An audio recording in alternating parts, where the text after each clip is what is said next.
Oh my goodness, you've been asked to make a cake for your niece's birthday party, but you have no idea how to decorate a cake. Have no fear though. My name is JC Lisser and I'm going to show you how to decorate a cake. And not just any square random cake. I'm going to show you how to make a round cake. All smooth, drip, sprinkles and everything. And I've been taught by a professional baker, part of my part-time job on the weekends. So I have the confidence I can show you how to do it right. Now the first thing you're going to want to do is you're going to make sure you get all your supplies together. We're going to get a spatula, a bench scraper, buttercream, cake, all the good stuff. Now the first thing you're going to want to do is you're going to take those cakes, you're going to get a little dome layer on top, you're going to want to slice that part off. Now once you have it sliced off, you're going to tort the cake. According to Courtney Souza, torting the cake is basically you're going to take that cake layer, you're going to cut it in half. As you can see here, I'm starting to cut that cake in half so that way I can put it on my cake board and on my turntable.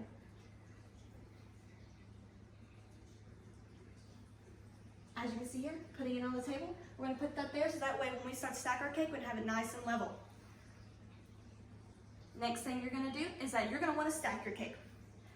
According to Desiree, you're going to use buttercream to stack your cake, and that means you're going to take that pastry bag filled with buttercream, you're going to want to start to fill it. And you can use other fillings like creams and jams, but buttercream is probably going to be the most stable and easiest way to do that. You're going to take it to the center, and then according to Courtney Souza, you're going to take a spatula and you're going to start to spread it out so that way it's nice and flat.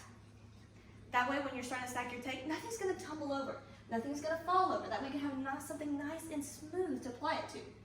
So after you're going to stack your cake, and you're going to do this multiple times by the way, but after you stack your cake, you're going to want to ice the outside of the cake. That way you can smooth it with a bench scraper.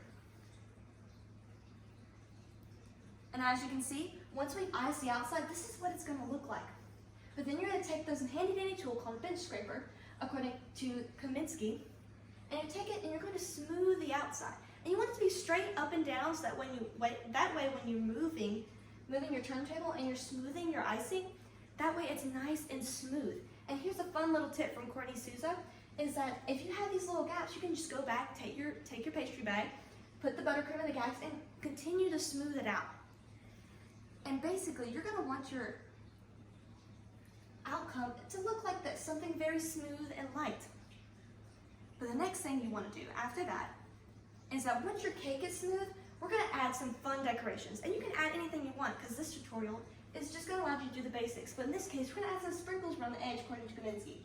So what we're doing right here is that taking the sprinkles in our hands, just kind of push it up against that buttercream on the edges so that we can just have a fun little border on the bottom. We'll just take that extra and we'll just put it to the side.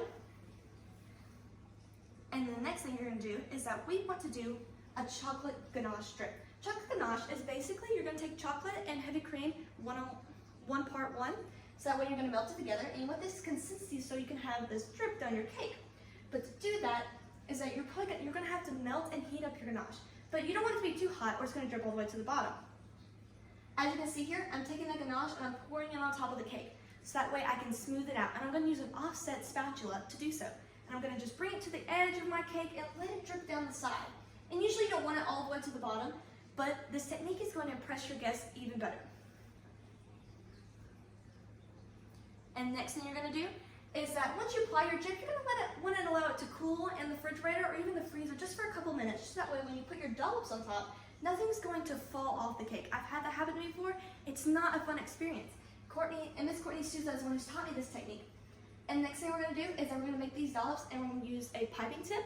I use a Wilton star tip for this, just to make those little ruffles. And I just did all the way around on top. I'm going to put 8 ruffles here just to make a circle. But of course you can do any type of technique that you like with your piping tip, just something fun to put on top.